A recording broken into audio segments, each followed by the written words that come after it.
नमस्कार। आज के इस वीडियो में मैं भगवान श्री राम की वंशावली के बारे में बताने जा रही हूँ कि भगवान श्री राम के आने से पहले कितने राजा आ चुके थे।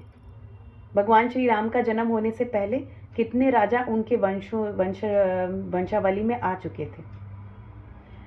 तो सबसे पहले ब्रह्मा जी, फिर मारीची, कश्यप, उनके पुत्र हुए कश्यप, कश्यप के पुत्र हुए विवस्वान, फिर उनके पुत्र हुए मनु, फिर उनके मनु के पुत्र हुए इक्ष्वाकु, इक्ष्वाकु के पुत्र हुए कुकक्षी, फिर उनके पुत्र हुए विकुक्षी, फिर उनके पुत्र बाण के नाम से प्रसिद्ध हुए, फिर बाण के पुत्र अरण्य हुए, फिर पृथु, फिर त्रिशंकु, त्रिशंकु के पुत्र हुए धुंधुमार, धुंधुमार के पुत्र हुए युवनाथ, फिर उनके पुत्र आए मांधाता, फिर उनके पुत्र आए सुशंधि, सुशंधि के दो पुत्र हुए ध्रुव संधि और प्रसेनजित।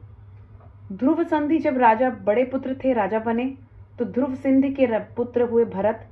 भरत वही हैं जिनके नाम से हमारे देश का नाम पड़ा भारत, वही राजा भरत थे। उनकी भी अपनी एक कहानी है, किसी दिन मैं उनकी भी कहानी बताऊंगी। फिर भरत के पुत्र हुए असीत, असीत के पुत्र हुए सागर, सागर के पुत्र हुए असमंज, असमंज के पुत्र हुए अंशुमान, अंशुमान के पुत्र हुए दिलीप, दिलीप के पुत्र हुए भागीरथी, रथ, भागीरथ वही जिन्होंने गंगा की उत्पत्ति जमीन पर, धरती पर करी, या गंगा को धरती पर लाए अपनी पूजा अर्चना से, अपने तप से, और भगवान शिव को प्रसन्न किया। इनकी भी किसी दिन मैं कहानी सुनाऊंगी आपको। फिर भगीरथ के पुत्र हुए कुकुस्थ, फिर उनके पुत्र हुए रघु, रघु वही राजा हुए जिनके नाम से रघुकुल नीति सदा चली आई, या रघुकुल रीति सदा चली आई, प्राण जाए पर वचन न जाई वाली नीति उन्होंने अपनाई कि रघुकुल रीति हमेशा वही आएगी, होगी जो नीतियां हैं, रखी गई हैं, जो नीतियां मान्य रखी गई हैं, की गई हैं, उन्हीं रीति के अनुसार ही रघुकुल को चलना पड़ेगा। प्राण चले जाएं भले, लेकिन नीति नहीं टूटनी चाहिए, रीति नहीं टूटनी चाहिए। ये रघु के आने के बाद हुआ। फिर हालांकि सभी ऐसे एक से एक राजा थे इनमें से।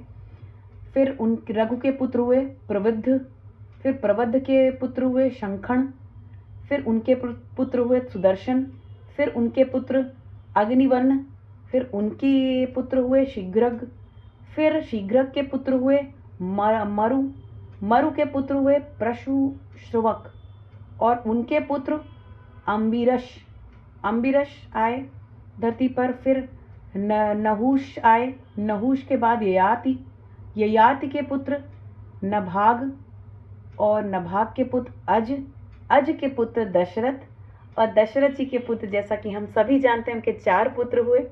सबसे पहले भगवान श्री राम, जिनकी वंशावली में बता रही थी, फिर भरत, फिर लक्ष्मण, फिर सबसे छोटे पुत्र उनके शत्रुघ्न। उनके 4 पुत्रों की ये यहाँ तक की वंशावली भगवान श्री राम की। फिर तो आप जानते हैं भगवान श्री राम के भी 2 पुत्र हुए, लव और कुश।